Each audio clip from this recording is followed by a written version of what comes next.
George Kittle, questionable. Brunskill's out. That's all we got. Influence will weather conditions have on George's decision, on the decision to play George or not? None. Yeah. Quick field or not, it's up to the medical staff. About that for his injury. Is he limited or full go today? He's limited. How did he look? Looked awesome. Is that a game time? Yeah.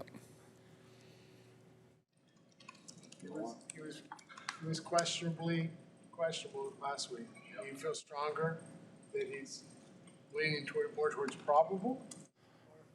I don't know what probable means, but he's healthier 7 days later than he was last week when he was questionable.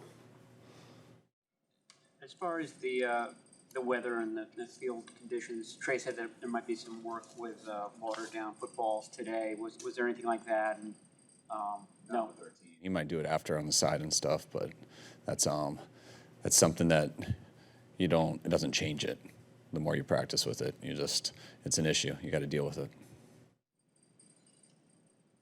It seemed like you guys had a few plays that either could have been explosives or maybe touchdowns that like one or two key blocks was missed, partially because of the rain. How do you assess that? Does that give you more confidence that if the conditions are iffy, it might work out better this week? Yeah, I don't think it was because of the rain. I think that's football. It comes real close. Not always is it like that, but especially in a number of those runs that we had in the game, that we had a real opportunity to run for a lot more. A couple of those ones we got Debo on the edge and even Jeff a couple times. We were just about a half a block away. So that's stuff you got to keep working at to try to get, and totally different challenge this week, but hopefully we won't have as many close ones. Had so much well-documented success with plug-and-play running backs since you've been here, and that's something that goes back to something that your dad was able to do in Denver. How much lineage is there between what he's doing and what you're doing? Is it completely unrecognizable? Are there some of the same base concepts? How would you describe that? I think they were the first people to just commit and do outside zone 90% of the time.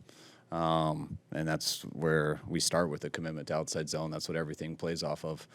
We mix in, I think, a lot more stuff, and we do our outside zone a lot differently. Things do evolve and change. But I think that's the thing that's similar, that we're always going to try to make people stop our outside zone. That's where everything starts. And if you do, that makes a lot of other plays better. That makes your power game, your gap schemes better. It makes your toss schemes, your man blocking better. But we do try to major in the same thing. I read an interview with your dad before the 2000 Super Bowl in the 19 season, and he said that if Alex Gibbs saw the things that you had introduced to the offense, you'd be off the Christmas card list. Yeah, definitely. Yeah. Alex didn't like new things. I was with Alex for a couple of years, so we had a battle on that stuff. It was fun. Miss him. Coach Shanahan, can you convey the excitement of the home opener for yourself and the team versus an away opener? Is there an extra energy this weekend? What should the fans expect? Definitely when you're at home.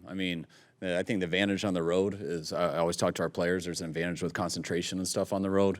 You get on a plane, usually right now, you're there, you don't have family in town, things like that. And so those are the only reasons you like being on the road. But you always choose the crowd and being in your own stadium, because that's such a big factor. And crowd noise in football, not that I major in any other sports, but I just don't get how other sports can be as big of an advantage. Every play starts with a snap count and cadence, and that's everything for O-line and D-linemen. So anytime you get a chance to be back home and know you don't have to worry about on the road, and the opposing team coming in does, that pumps your guys up. It pumps our whole team up. It pumps our D-line up. And man, is our O-line glad that we don't have to be on the silent. Coach, there's a build-up and anticipation in a normal week leading up to Sunday. Has that been increased because of the loss in week one and just all the outside noise? I don't think it. Honestly, we don't hear the outside noise. So anytime you do lose, there's a lot more outside noise. Anytime you win, there's a lot of outside noise telling you how good you are. You can't react to the noise, and that's hard to do, but that's why you don't look at it that way. When you start 0-1, players, coaches, everybody feels that. But nothing really changes. So you don't try to make it something it isn't. You don't say, hey, let's try harder this week, because you like to feel you do that every single day as well as you can. And you just got to figure out why you lost the week before and try to do it better. is it nice to not have Russell, I guess you play him next week, but is it nice to not face the Seahawks when they have Russell Wilson? What was your reaction when he was traded?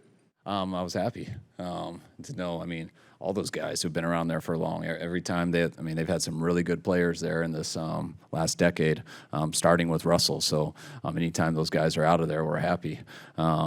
Thought we wouldn't have to see him. We'll definitely have to see him in a week from now. And they did a real good job last week, so not taking anything from their team, but everyone knows what Russell meant to that place for a long time. But they got a good team regardless, and that's why it's still going to be a huge challenge, and I think they showed everyone that last week. All good? Thanks, guys. That's it. All right, guys. Thanks.